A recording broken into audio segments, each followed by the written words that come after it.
Greetings, everyone. My name is Darren Keim. This is the Naked Eye Media Podcast. And today I want to talk about what I've been doing for the past month. So, those of you that follow me on Facebook, you may have noticed that for the last month, I decided to take a hiatus from all things politically centered on social media.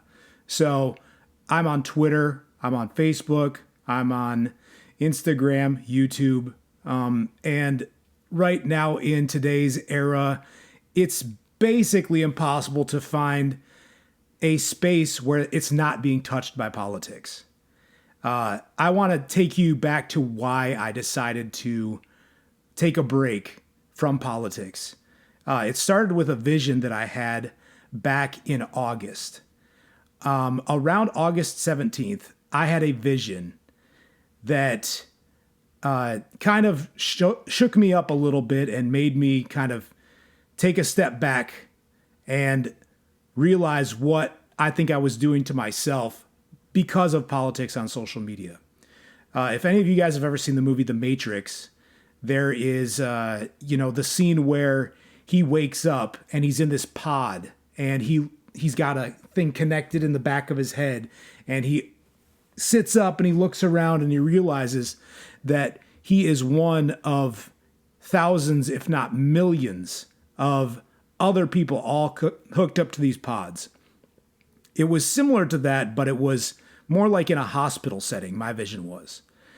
I envisioned just rows of people checking themselves into hospitals and going in, and they lay down on a hospital bed, and then they willingly take an IV, they pop it into their arm, and then they sit back and they let the fluids inject into their system, and they do this every day.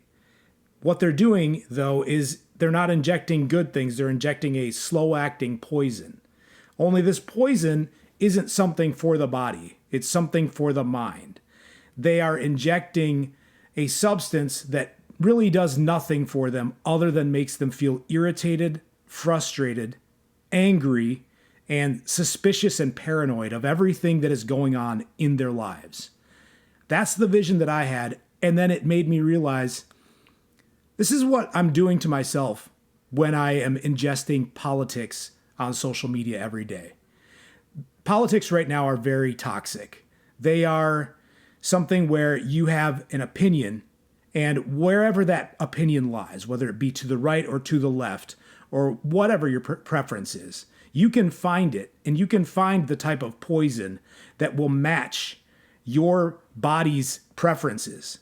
In other words, we fill ourselves up with thoughts and substances, people saying things, ideas of something that we feel very strongly about.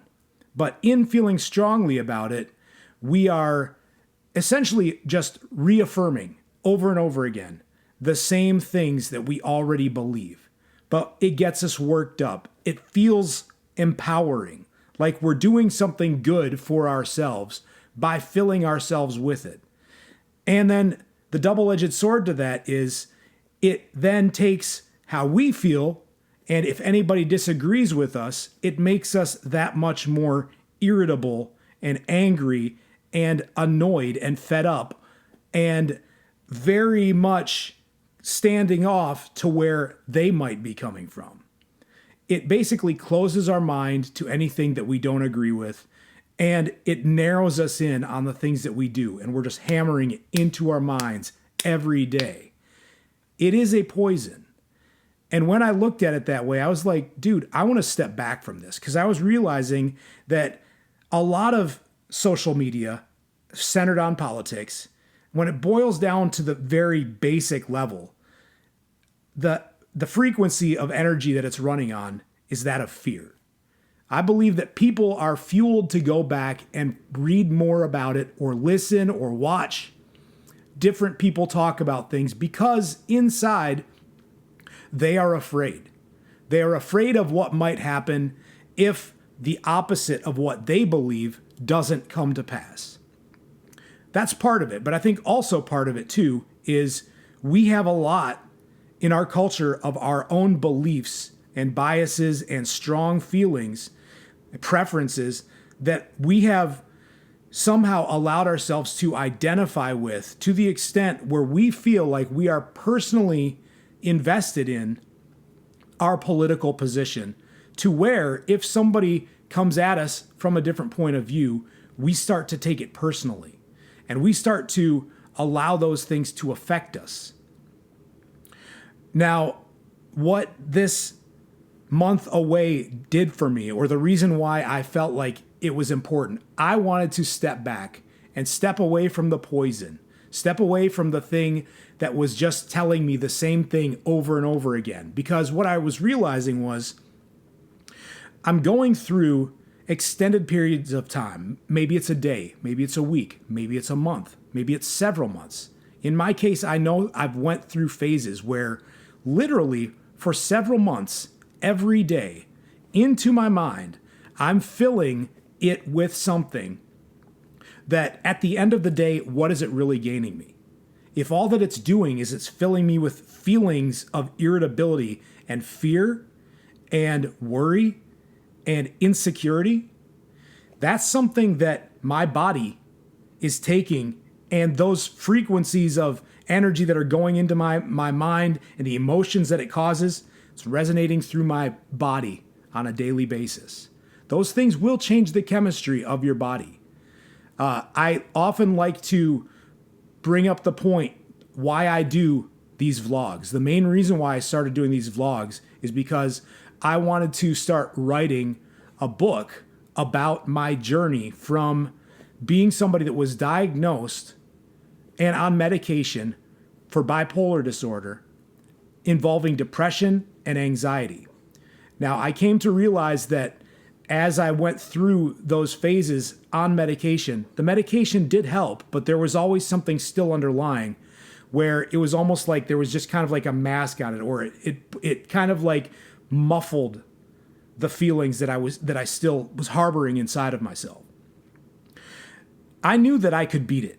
I just had a feeling that our minds are powerful enough and our bodies are powerful enough.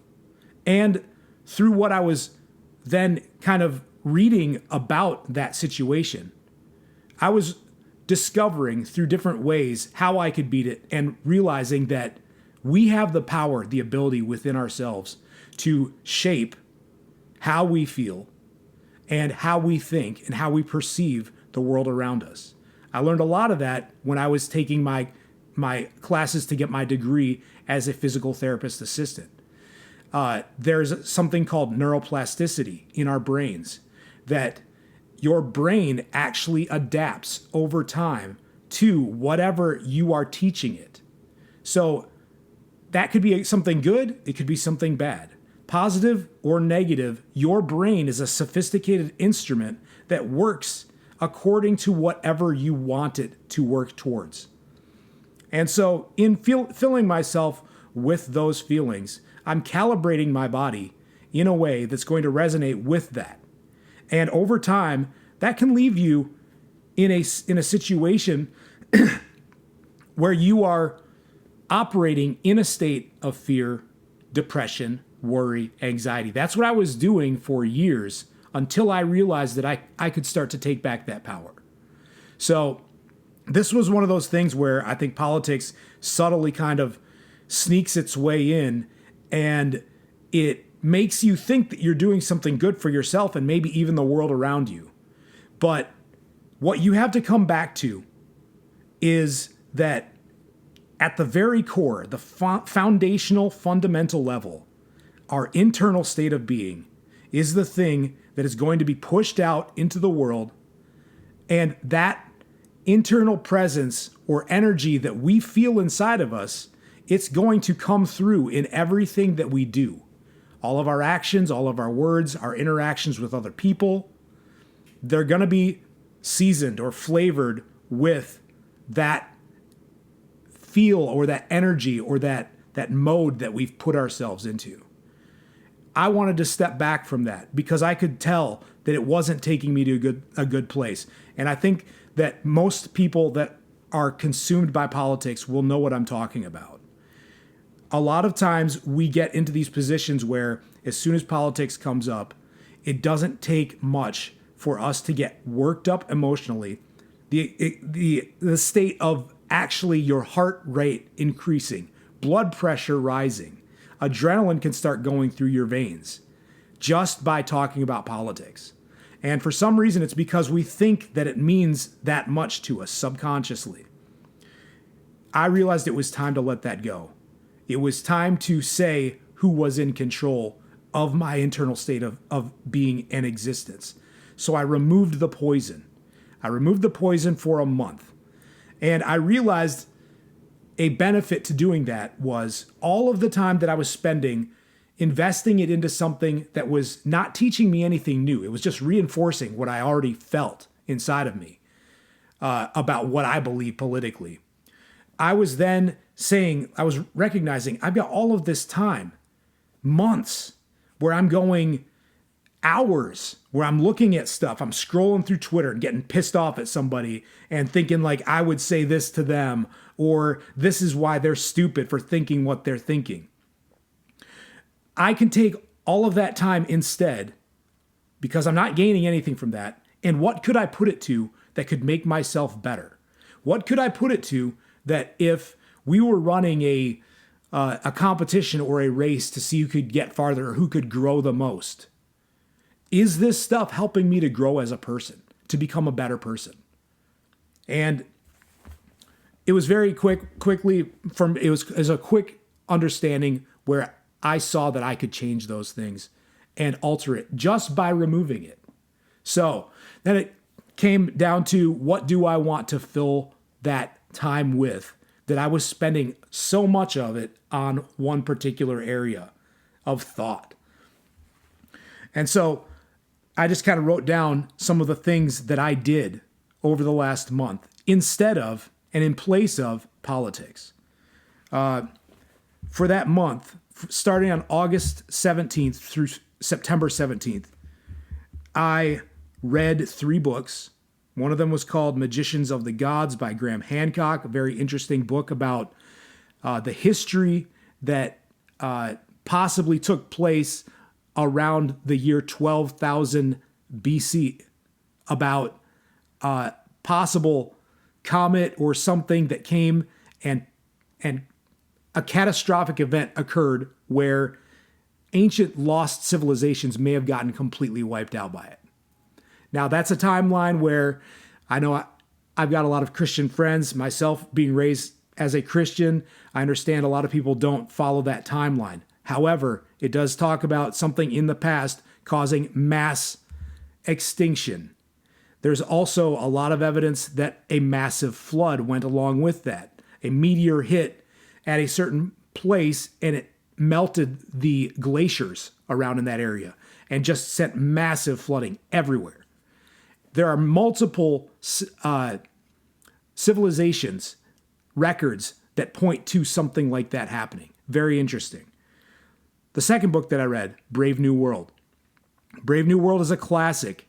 It's a book about a utopian, quote unquote, utopian society in which there was a war, that it alludes to a war took place. And after the war, the people that came into power decided that moving forward, what they realized was the best way was for social stability instead of liberty and freedom. Now, it's interesting because I feel like that's what we're going through right now in our culture and in our world. There is a battle between, should we let people have free thought? What if those thoughts are dangerous to society? What would be better, to control the way people thought and felt? And then in exchange for controlling it, we get social stability where everybody just gets along and that's a wrap. So they would give their citizens these tablets called Soma. Soma just basically, they were essentially just psychedelics or drugs that would make them feel good and basically take their mind off of anything that could get them emotionally attached to anything other than just living in the moment. So very interesting. That one and the book 1984, which I've read in the past a couple times, These are books that were written in like the 30s that are touching on things that we're seeing right now in our society. You should probably check them out. The third one that I read was a book called An End to Upside Down Thinking. And I need to clarify, technically I wasn't reading them, I was listening to them on my Audible app. During driving from anywhere that I was going, I would put these on. That's how I was spending my time, which I would have been spending listening to somebody speak political stuff on YouTube. That's what I would have done had I not been doing this. So anyways, I'm just bringing that up. In the course of 1 month, I was able to burn through 3 books. I was able to also get a good ways through 2 other ones. This is just from taking my time and diverting it to something different. Those other 2 books are called Hacking Darwin, which is talking about genetic upgrading and genetic editing, that this guy who basically he's done a lot of study on what the future is going to be looking like as far as where science is going with things. Interesting stuff, possibly scary for certain people depending on how they feel about all of that. The other one is called MetaHuman. MetaHuman is talking about finding the here and the now and the moment and understanding that we are connected to everything. Also very interesting. In addition to that, I wrote 1 song. I'm writing a book, as I said. I'm working on a book, and Monday through Friday, for 4 weeks straight, for the entire month, almost every Monday through Friday, I was writing for 1 or 2 hours. This is stuff that I'm just taking my time and I'm reorienting it. And in doing so, the things that I discovered was that my happiness and my peace increased a tremendous amount, where I felt better about just going out my door. I wasn't worried about what so-and-so was saying from this political party about that political party, or what if this or that got passed. I missed a lot of stuff while I was doing it. I missed the Democratic National Convention. I missed the Republican National Convention. I missed a bunch of the controversy around police brutality and Black Lives Matter and all of this stuff. But my question is, did I really miss it? Was I really missing out by not filling myself with that stuff anymore? No, it was poison. That stuff is poison. I still know how I feel. I still know what I think I need to believe to be a good person. And if anything, it helped me to push all of that away so I could get back and get centered on the things that helped me to know what being a good person was. A couple things that I wrote down. Also, worth mentioning, my relationships. My relationships at work and with my friends. I've got a number of friends that do not believe what I believe politically. My relationships with all of them improved. At work, there have been a couple occasions where I've gotten into it with certain people that definitely don't agree with me politically. And that feeling of the blood pressure and I want to say this, I want to get them. All of those things, I took a step back from that. And instead of engaging in that, I just smiled and listened, or I just walked away. I learned that my internal state of being has more to do with how I can affect the world for good than my awareness of the external environment and what everyone else is thinking does. Let me say that again. I learned that my internal state of being has more to do with how I can affect the world for good than my awareness of the external environment and what everyone else is thinking does. I came back to myself. I came back to fixing this, fixing my heart, fixing my peace, finding those things, and then understanding that from that, I'm changing things for the better by making sure that I'm in a better place. Politics and social media was not helping me to do that. Another thing that I wrote down, just in reflection of this month, being the best person I can be requires me to step out of my default comfort zone and patterns of how I prefer things to be, and to be willing to love people that I disagree with and listen to what they have to say, rather than speaking about what I have to say. Respectfully listening to someone's opinion that I disagree with is difficult. But in listening to the person you disagree with, you are signaling to them that you are someone that is willing to accept their voice.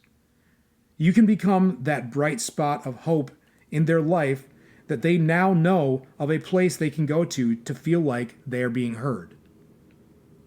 This requires a sacrifice of ego. This is love.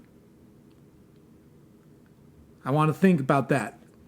I want to reflect on that for a little bit. Love is the sacrifice of ego. That's a big part of it.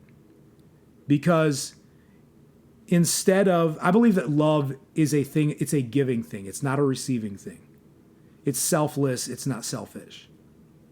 When you're giving love, you are freeing yourself, or you are actually taking a step back and putting yourself second to somebody else's thoughts or feelings.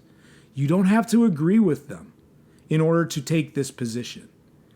In fact, it's easy to take the position of love towards people that share your beliefs and your opinions.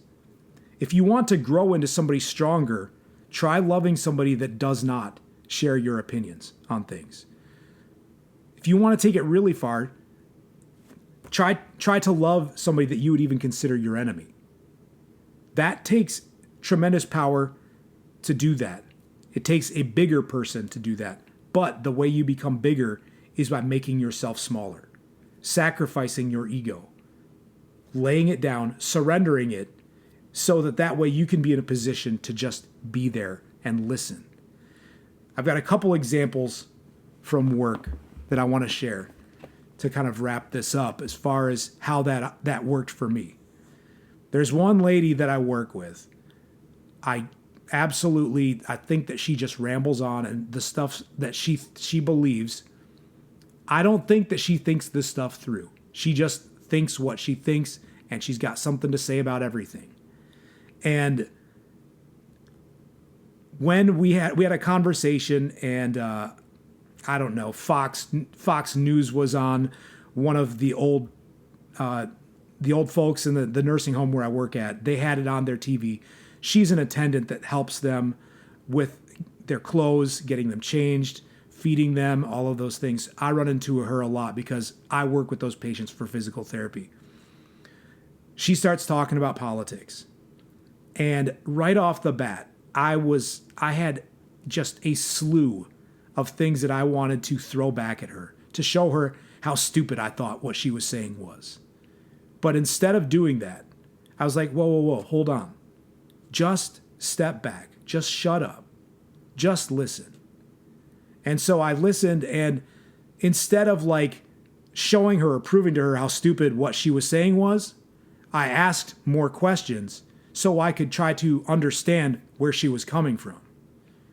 And even though at the end of the day, I didn't feel she was considering all of the things that I consider in what would make a good decision or a belief, I was still able to, at the end of the day, come to know where she's coming from better. And in doing that, I realized she's not a bad person. She's a very good, sweet, wonderful person. And stepping back just that little bit was enough to allow me to see that. The second example was with this this coworker that I have, very intelligent, very well spoken. She went to college and she was like the president on her social justice club at school. So she had very strong left opinions on things. And I am somebody that has very strong opinions that lean more right, but I try to be open to all different angles. Anyways, we got into it about the Black Lives Matter rallies, protests, riots, whatever you want to call them. And I remember this was prior to me doing this political hiatus. We kind of got heated, and other people were hearing it and looking. Some of the old folks were even wondering what in the world's going on. Pipe it down, youngsters, type of a thing. I felt really bad about that because what did I prove? All that I did was I just drove her away from ever considering what I have to say because I didn't want to hear what she had to say. So anyways, something came up recently where like here in the Dallas area, there's been a number of letters that have been sent to different people of minorities telling them that they're taking our jobs in IT and that we're going to hunt you down. We're going to find you at your houses, at the pool, at work, wherever, and we're going to kill you. There are letters that were being sent out actually saying that. And immediately I'm like, okay, who are the people that are trying to drum up fear to scare people? It's a convenient political thing to do right before election, to send out a bunch of letters like this. And the media is going to take this and they're going to run with it. And she was basically coming at it. She's like, okay, yeah, but they feel unsafe. So whether or not who's doing it doesn't matter. They feel unsafe about it. What are we going to do about that? And I had so many things that I wanted to say. Like, just because you feel unsafe doesn't mean you are unsafe. And I had this whole analogy of like, if somebody says that an asteroid is going to come and smash the earth and obliterate everyone, people are going to feel really unsafe. But what if there's not really an asteroid and the news has just been telling us that? That type of thing. Like, what if somebody that you trust is telling you something that isn't even true? So you're feeling unsafe, but you're not unsafe. So there should be a distinction between that. And I've got all this stuff that I'm like wanting to say, and she's like got that like confident, like she's right type of like vibe to what she's saying. And I've got all that boiling up inside of me, and I stopped myself and I just said, I see what you're saying. And I walked away. And it was something that, like, I don't know what she thought about it, but it was almost like a relief for me. Because I feel like I kind of like passed my own test of not being a douchebag, not having to be right in that moment, but instead saying, I hear you. Do I agree with her? Not on everything by a long shot, but I'm able to see her heart. I'm able to see that it's not like she's just trying to be a douchebag and believe what she wants to believe for no reason. I'm coming to understand, I think that politics on the left and the right are more like Android versus iPhone. You've got people that use one technology software, and then you've got another camp of people that use the other one. Both of them are equally valid in helping you to talk to people on the phone. People that use iPhone aren't evil. They're not stupid. Even though I use Android, and I will definitely tell them that they basically are, but no, I'm just joking. I use Android, doesn't mean anything. What matters is that I understand that different technologies, they might not always mesh in the sense that, like, there's certain programs that aren't going to work on an iPhone that are made for Android and vice versa. But at the end of the day, it doesn't matter. They're still good people using their iPhones. I'm a good person using my Android. And if we can understand that these are maybe two different ways of looking at things, but they're not, let's find the good in those. Let's find the value in each other's beliefs and try and find where they're coming from, assuming the best about them, about their intentions, rather than trying to always think that they're evil and remove their humanity from them. So those were the things that I learned over my week, and I felt it was important to share it. If you are interested, subscribe to my YouTube channel, Darren Keim. Just go and look that up on YouTube. I also do the Naked Eye Media podcast, which can be found on Spotify, Google Podcasts, and on the Anchor app. So I would love to have you guys all on board. If nothing else, say hi to me on Facebook. Be my friend on there. I love you guys, and I look forward to my next vlog, whenever that sporadic occurrence may be. Thanks.